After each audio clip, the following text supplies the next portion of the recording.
So after I've been here also last year, where I already give a little bit of glimpse of what we are doing at Deutsche Börse. And also thanks Susan for setting the stage, because I think what I would like to talk about is exactly how to get from the 78% who has adopted cloud into the 10% who is really now getting the business value out of it. And of course, we also want to be as part of the 8% who do it right. So I think this is our ambition, because we at Deutsche Börse see ourselves on one side, yes, we are a financial services company, but we do ourselves see as well as being a technology company. Technology is in our DNA.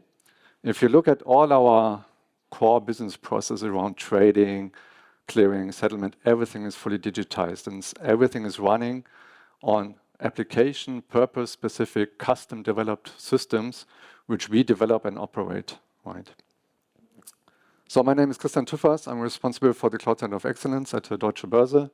And I had the pleasure really to join this cloud journey from day one. Quickly, I mean, most of you will know Deutsche Börse, obviously, because we are the largest central stock exchange here in Germany. I think important to understand is that financial trading is one part of the trading platform. So, of course, it's our core, the trading areas.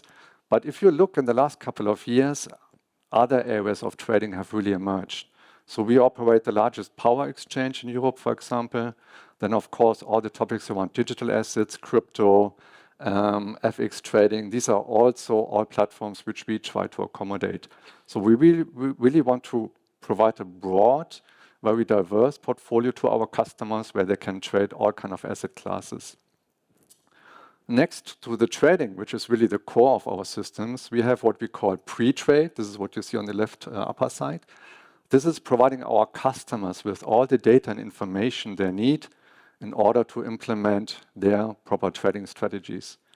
The most known one, of course, is that we provide the indices, for example, the DAX 40. But at the end of the day, we have over 7,000 real-time indices which are calculated all the time. And we also want to provide real-time data to our customers. So a lot of our business is really providing our customers with access to up-to-date real-time information. Then on the lower part, we have what we call post-trade. Everything what happens after the trade has to be executed.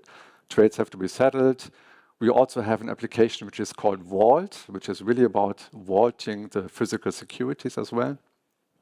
Gets digitized, of course, going forward. But a lot of Vault is also giving our customers the ability to manage all their collaterals, to manage their liquidity, to provide value-added services around tax calculation, and these kind of things. So we have the ambition to really provide an end-to-end value chain to our customers. And as mentioned, information technology, IT, is really at the heart of all these systems. I already shown this a little bit the last year. This is our journey into the cloud. We started in 2016, and I think this looks pretty familiar to you guys. Typically, you start with proof of concepts. We shifted some development and test workloads into the cloud. We very early started on doing some multi-cloud activities as well. And I think we did, obviously, a lot of things wrong as well, so that there were a lot of lessons learned. That's quite natural. I think we also did a couple of things right. So we established at a very early stage kind of a central cloud of excellence. We called it in the beginning Cloud Team. Later on it was renamed. And directly from the beginning we said the only way that we give access into the cloud is via predefined landing zones. So we provision the landing zones, we enable the networking, we bake in the security. And then we hand this over to the different teams, which then, according to the roles and rights they have, can provision the cloud infrastructure. We were super early adopters of Terraform open source at that point in time, so within our own team. And we also spread this into the organization, which was quite helpful later on when we made the decision to move to Terraform Enterprise, because there was already a pretty good broad overall knowledge of Terraform in the company. couple of things also to highlight where we are pretty proud on is the initiation also of the collaborative cloud audit group, which for us was fundamental in order to move regulated workloads into the cloud. What does it mean? In the meantime, in this collaborative cloud audit group, there's over 40 financial services institutes all across Europe, and they jointly do full-fledged audits on the cloud service providers. So really, we have now an audit scheme that every year we audit all the 3 hyperscalers, and then obviously work with all the audit items we find out there.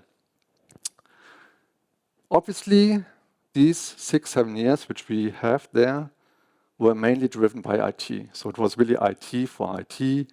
We in the Cloud Center of Excellence had to do a lot of legwork and groundwork, speaking to the different teams. What's the advantage of moving to the cloud? Why do you move? Oh, you have security concerns. This is how we can help you. And the approach was, from that perspective, very opportunistic. Yeah? It's more kind of a bottom-up approach. And with this, we achieved to get around 30% of our workloads into the cloud. And I think, to be honest, if you would have continued this way, it's not that we have, yes, we could have achieved a little bit more, but probably not so much more. So that's why there was a strategic decision beginning of last year, where we have announced that we have now a strategic partnership with Google Cloud.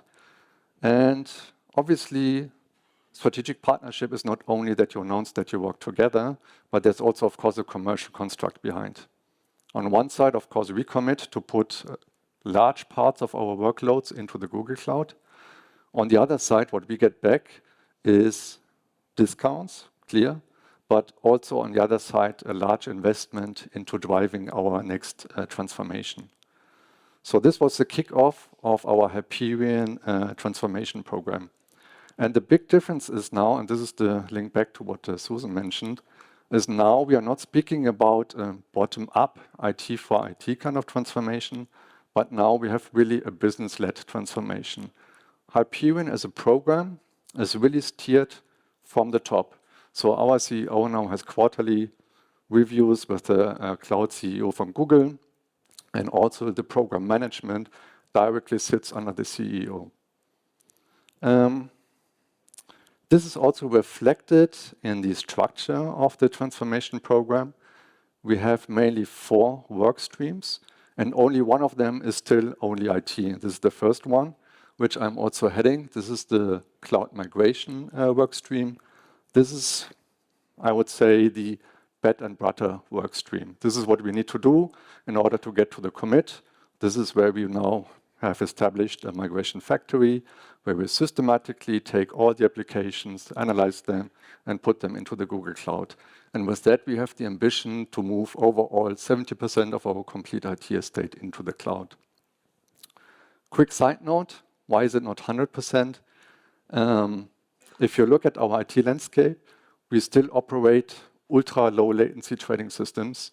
And as of today, from a technical perspective, you are not yet able to put that into the public cloud. We work heavily with the cloud service providers on this because they accept the challenge. But as of today, that's not yet possible.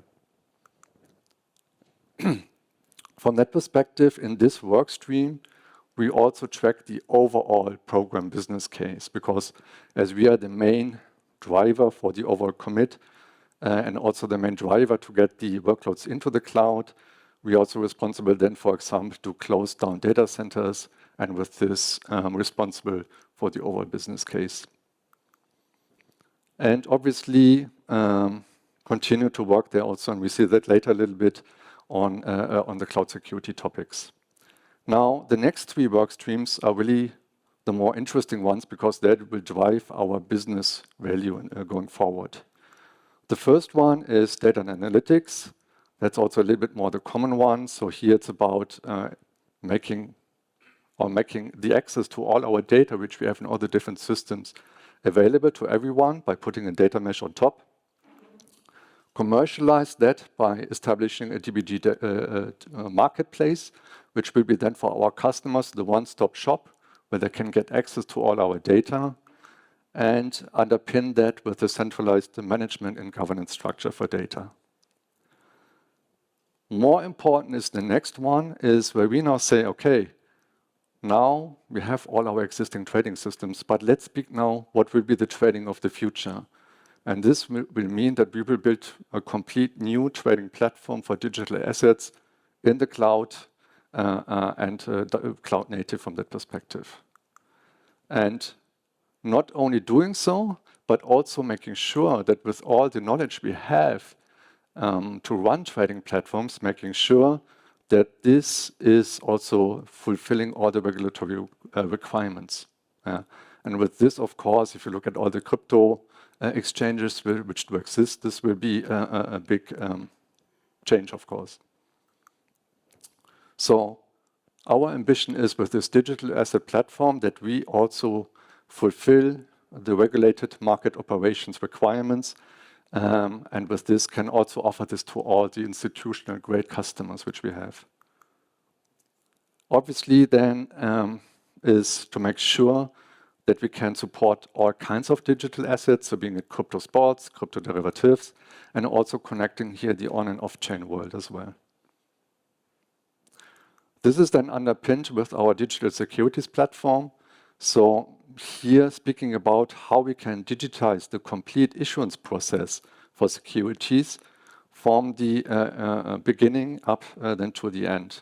And this is something which we already started a couple of years ago and which we are now use the opportunity to build this out in a full-fledged manner. And also here having the access then to centralized market infrastructure and decentralized market infrastructure.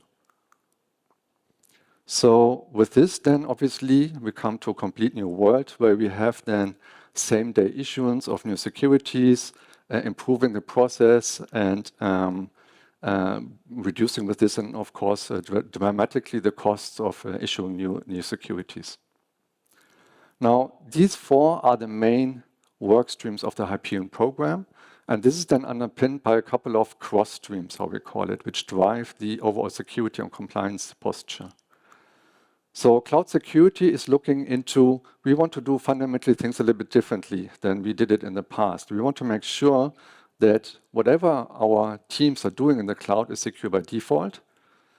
So everything should be baked in already, for example, in the landing zones we are providing, in the way how they deploy into the cloud, and in the way how they develop the applications going forward. And this then should be really moved to an approach where we want that all our teams are compliant as a default and in a permanent state. So as a financial service institute in the past, we were always chased by findings. So we always get the regulators coming in and we always have lots of findings which we have to work on. And we want to turn this around. We want to be showing them what we have is compliant per se. And very important also is because we want that our security teams, in order to understand cloud, also should move all the services into the cloud. So we need to move away from supporting security with on-prem tools in the cloud. So we need to have all the security services in the cloud as well. This is then also working very closely with the cloud governance stream, which we have established. So here it's about having one overarching cloud compliance control framework in place, where all the bits and pieces are then working together. This is about also streamlining the way how we bring workloads into the cloud. In the past, that has been internally a very complex process because you need partly regulatory approval, you need to have approval from all the different second-level functions which you have in your company. So this is now also about streamlining this and making sure that the ambition which we have, putting 70% of our workloads into the cloud, is not hampered by missing processes internally. And obviously also streamlining all the communication around our Hyperion program with our different regulators which we are supporting. Last but not least, and this, to be honest, was also a lesson learned. We had this work stream not there in day one, and we suffered a little bit out of it because a lesson learned is this is super important to have it directly in the beginning. So also having a cultural and enablement work stream in there, which takes care that everyone in the company is aware about the transformation program and what it means also for everyone and for the company itself. So having the multiple formats about communication, newsletter, workshops, all this kind of stuff. But then also making sure that we have a standardized way of approaching the re- and upskilling of the people. So putting in learning journeys, working with the different team to see where are skill gaps and how they can be addressed. And last but not least, then also to look into how can we make sure that we then also adopt our hiring strategy to find the right skills on the market. So this, in a nutshell, is the Hyperion program. And if you look a little bit into the cloud governance and into the cloud control framework, this is the canvas in which we are actually operating. So on one side, the controls are, of course, derived from all the regulatory requirements which we are getting, for example, from the BaFin, the CSSF, which is the Luxembourg regulator, because large parts of our business is actually located in Luxembourg. Obviously, the EBA, ECB, and you can name multiple more there. Then obviously you have the industry standards, and the most important ones for us are actually the ISO 27K and the CCM. And then of course we have our own internal specific policies which we are looking at. And this is all defining the cloud control framework, which we base actually on CCM, which is the main vehicle which we are leveraging there. And if you look into it, there's always two parts. One part is of what the cloud service provider is, of course, doing. So the controls and security of the cloud. This is where also what I mentioned before, the collaborative cloud audit group is playing a large part, because with that one, for example, we also ensure that the cloud service provider is fulfilling all the demands or regulatory requirements which we have. But then, of course, there's also a large part where we, as the customer and the consumer, are responsible for. That goes from, of course, that we bake in the cloud controls into the existing processes like risk management, business continuity management, and so on. But on the other side, also make sure that we do our homework in defining all the policies in our organization and Microsoft Azure, that the landing zones are compliant, and that we also have the vehicle, of course, to monitor the different clouds. And now, this is also why it's a little bit highlighted here, and this is also where then also the HashiCorp toolset comes into the picture, is about the DevSecOps. We also want to ensure that we streamline the way how we provision cloud infrastructure and how we deploy applications into the cloud. And as part of it was not directly connected to Hyperion, but Hyperion at the end of the day helped us in setting the scene and standard now, is that we made a strategic decision that the only way how cloud infrastructure can be provisioned going forward is via Terraform Enterprise. Terraform Enterprise for us has a couple of advantages, obviously. So it can be connected to our internal identity and access management system. So we have a proper system there in place. It's also in a way a internally managed system. It's highly available, where we have a DR capability in place.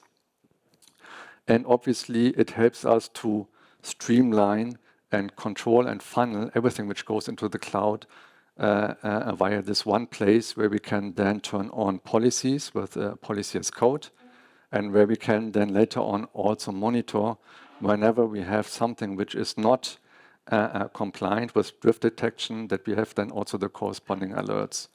So really super important for us is that we do this on one side to increase the security posture, because we want to make sure that whatever goes into the cloud is already compliant from that stage.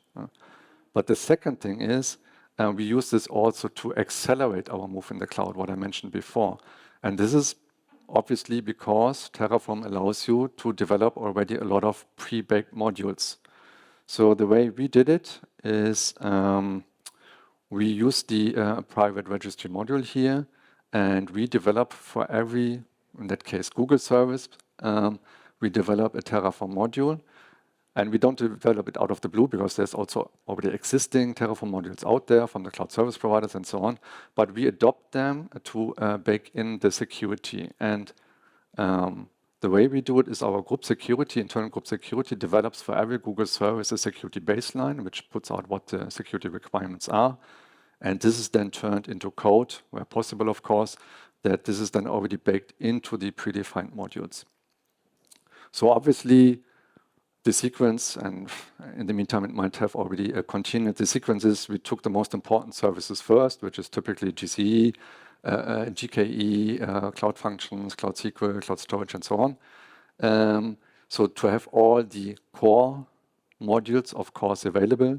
And then afterwards, what we are looking for is a more demand-driven approach. So when we have now someone who's developing a new service and requires a new Google service, then this goes through a full process where then first our enterprise architecture team is doing an analysis. Does the service make sense in our portfolio? And if that's okay, then it goes to group security, who is developing a security baseline. If that's okay, then it comes to us, and we are developing then the Terraform module for this. We try to make this as quick as possible, but of course, I mean, it's also for the developers important to understand that this is not a one-day process. But typically then, if we have some proper demand management in place, it should be not be a blocking factor typically. So very important because, of course, we want to accelerate the cloud adoption and we don't want to hamper it. So working there very closely with the different teams is key to understand if something new is coming up. Right. In parallel to the modules which we are developing, we always develop also the corresponding set of Sentinel policies. So if you look at the different security requirements, some of them can be baked into the predefined module, some not. And some of them translate, for example, in Google into a GCP org policy, but other ones we then translate into Sentinel policies. Same approach here is that we also make sure that this is first done for all the most used services, and afterwards we will have to see for which additional service this is required. We have established a policy lifecycle process which makes it also hopefully quite agreeable for the different teams to adopt this. So once we have the policies developed, we first put them into advisory mode for a couple of weeks to give every team then the chance to adopt to it, to learn from it, what they need to change. And typically after 3 or 4 weeks, we turn them into a mandatory mode. Mandatory has 2 flavors in HashiCorp. You can have soft mandatory and hard mandatory. For us, hard mandatory is, of course, the more important one. So this is the real interesting one. Because at the end of the day, this really is then driving things like we enforce encryption with your own key and certain other things. Super important is if you do this, make sure that you have an exception management process in place. So this was also a little bit the lesson learned in the beginning, because then there's always exceptions. Important is how you treat them and how you manage them. And we put now together with group security then in parallel an exception management process in place. This is on one side having a structured workflow and audited workflow where you exactly know what are the exceptions, but also on the other side, making sure that the exceptions where we decide on, that they're again baked into the overall system so that you don't do it each time again for every new deployment which you have to do. So for example, if you have to exempt from one policy, you want to make sure that this is then covered for the complete workspace in Terraform and not for every deployment you do, right? So there was also some custom work and custom adoption which we had to do in order to get this in place. So this is at the moment where we are. So all in all, I would say we have developed round about, 50 is not valid anymore. I think it's around 70 policies at the moment. Our overall goal is that, and the assessment which we did is that we need round about 150 policies with the current Google services which we are using. So obviously there's always new services coming. So this also needs to be an ongoing process. What's also super important for us at the moment, this Hyperion program very much focuses on Google as the main cloud service provider. But we still are using a multi-cloud strategy, and we still need it because we always need an exit strategy. So the challenge for us is now that we need to make sure in the next couple of months that we bring a second cloud service provider on exactly the same level. So we need, with the same approach, the same set of pre-baked modules, the same set of Sentinel policies, the same set of controls at the end also for a second cloud service provider. What I've also shown is so far we focused on really providing basic Terraform modules for each Google service. I think there's a high need and interest in also having some more value-added abstracted Terraform modules, so which, for example, combine multiple resources under the hood. That's something which we have now to look into, but this will be also probably more demand-driven to see really what people are needing. The exception management process I already mentioned. What we are currently doing at the moment, because it's a process, you have seen we are working in the cloud already for multiple years, and a lot of teams are used to work with the cloud with different kinds of tools. Now, on one side is, of course, convincing them to move into one approach. So it's always the stick and the carrot at the end of the day. Right? It's convincing on one side, but on the other side, really making sure that we close all the loopholes. So to make sure that the only way is now really via Terraform Enterprise. This will be done on multiple levels, so on network controls, for example, to make sure that this can only happen from certain areas, or using, for example, identity and access management, that only a certain service account can provision infrastructure and so on. So there's multiple ways of doing that, of course. Training and knowledge is super important, and also establishing some kind of a community of practice is something which we are working on, because at the end of the day, right now we are still doing it from a central perspective, developing the policies and the Terraform modules. But what I would love is that this would be later on taken over by a community approach, where different teams, different experts, and all the different teams can contribute.